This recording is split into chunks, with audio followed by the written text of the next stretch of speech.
2020 was surely a year that was the strangest in memory for many people.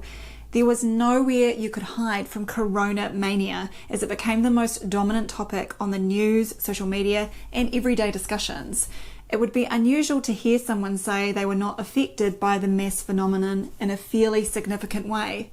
For me, the corona crisis brought about an awakening, and I know many of you have reported a similar experience.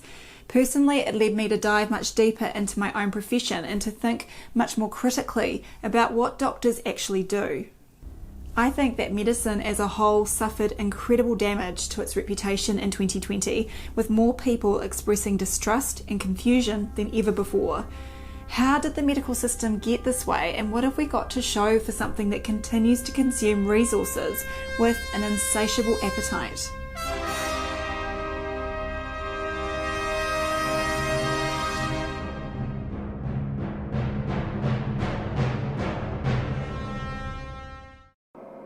I think you know what the problem is just as well as I do.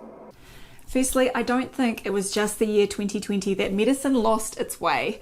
This has been going on at many different times in different ways. In Virus Mania, we point out that hyped up germ theory sent medical practice in some wrong directions in the late 1800s. Famous scientists such as Louis Pasteur were highly influential, and it wasn't until 1995 that much of his research was exposed as fraudulent. We quote medical historian Gerald Geeson as saying, "The conclusion is unavoidable. Pasteur deliberately deceived the public, including especially those scientists most familiar with his published work." Unfortunately, the damage was done, and generations of medical professionals have been trained with a skewed understanding of the role of microbes. Rather than understanding the balance, many seem to think we are at war with them. A broader perspective of this theme is outlined over several chapters in Virus Mania. With regards to viruses specifically, Dr. Stefan Lanka has pointed out that virologists hit a crisis in the 1950s when their attempts to directly extract presumed viruses from diseased individuals failed. Additionally, control experiments of that era revealed that cells decomposed and released the same proteins, regardless of whether they were infected by viruses or not. All attempts to obtain incriminating electron micrograph images from naturally obtained virus-damaged tissue similarly failed. Unfortunately, the world was misled once again when Nobel laureate John Enders published his 1954 paper purporting to show cytopathic effects from so-called measles viruses. To be fair, he actually issued some warnings in this paper, including, "It must be borne in mind that cytopathic effects which superficially resemble those resulting from infection by the measles agents may possibly be induced by other viral agents present in the monkey kidney tissue or by unknown factors, and additional observations, however, will be required before it can be confidently asserted that dermal epithelial cells are specifically attacked by these viruses." However, many virologists were not interested in these warnings and felt there was no need to trouble themselves with adequate control experiments. Virology was resurrected, and enough hot air was in their sails to get through to the late 20th century, when virology morphed into biochemistry with techniques such as PCR. However, what has not been well publicised was a German court case in 2016 following Dr. Lanka's offer of €100,000 to produce a study proving the existence of the measles virus. Dr. Lanka faced a challenge but kept the money safely in his pocket, and in his words, it is now part of the German jurisdiction that the publication of the Central Method of Virology from June 1st, 1954, in which the unintentional and unnoticed killing of cells in the laboratory was published as proof of the existence of disease-causing viruses, no longer constitutes proof of the existence of a virus from the year 2016. For those of you that are interested, check out Dr. Lanka's video below with regards to his recent work with Project Emmanuel. This project involves a series of experiments to investigate the validity of the techniques being used by most virologists in the present era. This includes the cytopathic effects being portrayed in electron micrograph images, as well as the way in which viral genomes are generated. As I've pointed out in several of my previous videos, there has been a suspicious ongoing lack of valid controls with many of the studies, and this seems to be another case of virologists not following the scientific method. Due to YouTube policies, I'm not sure I can explicitly state the potential implications of Dr. Lanka's experiments, but I can say the virology establishment won't like it. This mission is too important for me to allow you to jeopardize it. But it is not just in the field of infectious diseases and virology where things seem to have drifted off course. The pharmaceutical industry's influence on medical practice is now so huge that a significant proportion of the scientific literature is simply promotional material written by drug company ghostwriters, as is exposed in Peter Gotche's Deadly Medicines and Organised Crime. This is literally a deadly problem, as Gotche points out, that in the United States and Europe, drugs are the third leading cause of death after heart disease and cancer, and the actual numbers may be well higher. It was estimated that the number of deaths directly attributed to pharmaceuticals reaches as high as half the deaths attributed to tobacco smoking. Gotche puts this down to ineffective drug regulations, over-medicalization, polypharmacy, and most doctors having too little knowledge about the interactions and harms of drugs. One quote in his book that struck a chord with me was, "We really need drugs. We are really in situations where a drug may save our life, or where a drug could make a major difference to our lives." A systematic review showed that stopping antihypertensives and psychotropic drugs in the elderly generally went very well, and for the latter group of drugs it resulted in fewer falls and improved cognition. I honestly think you ought to sit down calmly, take a stress pill, and think things over. However, in the year 2019, global pharmaceutical sales topped $1 trillion for the first time, with the United States incredibly accounting for almost half of this. The trend indicates that the great spend up on drugs is set to continue. To put this in perspective, the entire GDP of New Zealand is around US $150 billion. It boggles the mind to think that New Zealand's entire economic output for 3 years would not even cover the pharmaceutical bill for the US for 12 months. But what have we got to show for all of this? Peter Gotche has dedicated decades to collating and analysing the actual evidence for the effectiveness of all these medications, and his conclusion is sobering. In his book, he makes the case for around 95% of the spending on drugs being unnecessary. The numbers are absolutely staggering. Think about the resources that would be freed up to actually make our planet a healthier place.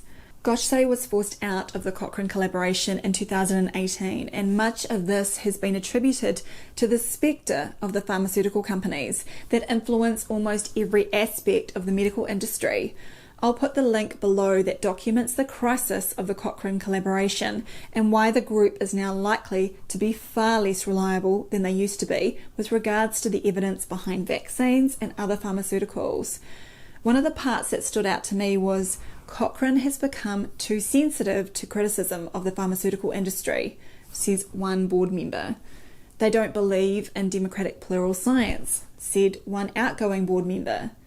Good governance of science always requires open debates. The prestige of a scientific institution has to do with its ability to manage critical debates, not censor them. I believe the third area that has derailed medical practice is government regulations. One of the pivotal events last century was the publication of the Carnegie Foundation's Flexner Report in 1910. As Murray Rothbard stated in his book Making Economic Sense, Flexner's only qualification for this job was to be the brother of the powerful Dr. Simon Flexner, indeed a physician and head of the Rockefeller Institute for Medical Research. Flexner's report was virtually written in advance by high officials of the American Medical Association, and its advice was quickly taken by every state in the Union. Following this, medical schools and hospitals in the United States were subject to strict licensing. Most countries around the world similarly followed suit. Allopathic medicine, i.e. practice based around pharmaceuticals and surgery, became the state-sanctioned definition of healthcare, and popular alternatives were forced out of business. As Rothbard goes on to say, the AMA was able to use government to catalyse the medical profession, to push the supply curve drastically to the left. Literally half of the medical schools in the country were put out of business by post-Flexner state governments, and thereby to raise medical and hospital prices and doctors' incomes. I can tell you firsthand that the degree of control that the regulators try to exert over medical practitioners went to level 10 in the year 2020. Doctors and nurses were censored and in many cases fired for giving opinions different to the official government narrative. And no, we're not talking about North Korea. We're talking about countries like the United States, the UK, Canada, Australia, and New Zealand. Recently, the New Zealand Medical and Dental Councils released the following statement. As a health practitioner, you have a role in providing evidence-based advice and information about the vaccination to others. Evidence-based.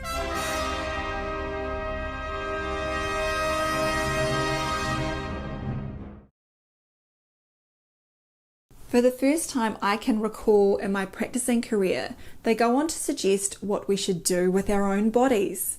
The dental and medical councils have an expectation that all dental and medical practitioners will take up the opportunity to be vaccinated, unless medically contraindicated.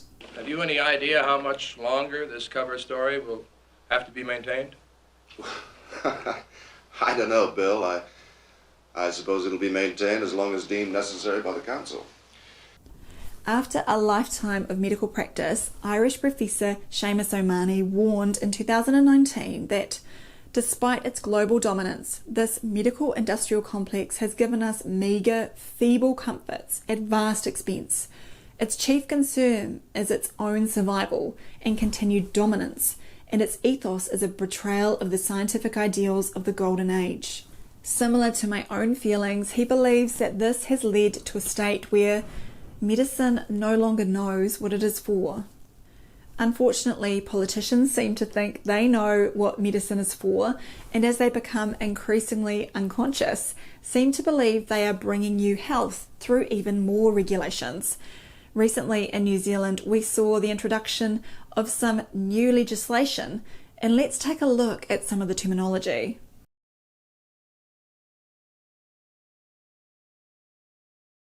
Yes, you saw that correctly.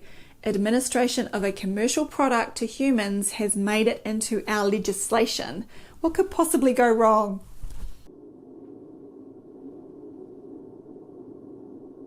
So there you have my thoughts on why 2020 was the year in which medical practice lost contact with the very essence of what it is supposed to be.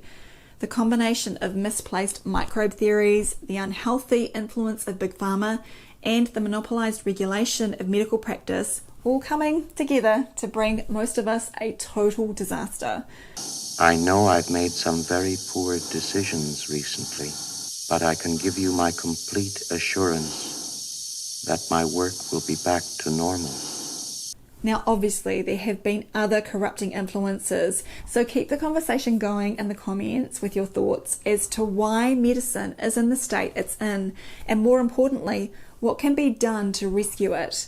Don't get me wrong, there are still lots of great aspects of medicine and people who genuinely want to improve it. Personally, I think there is reason for optimism as 2020 saw the political medical industrial complex cause a crisis which woke up more of the world to the nature of the beast. There was someone else who felt that there was reason for some optimism too. And eventually, it may even reach politicians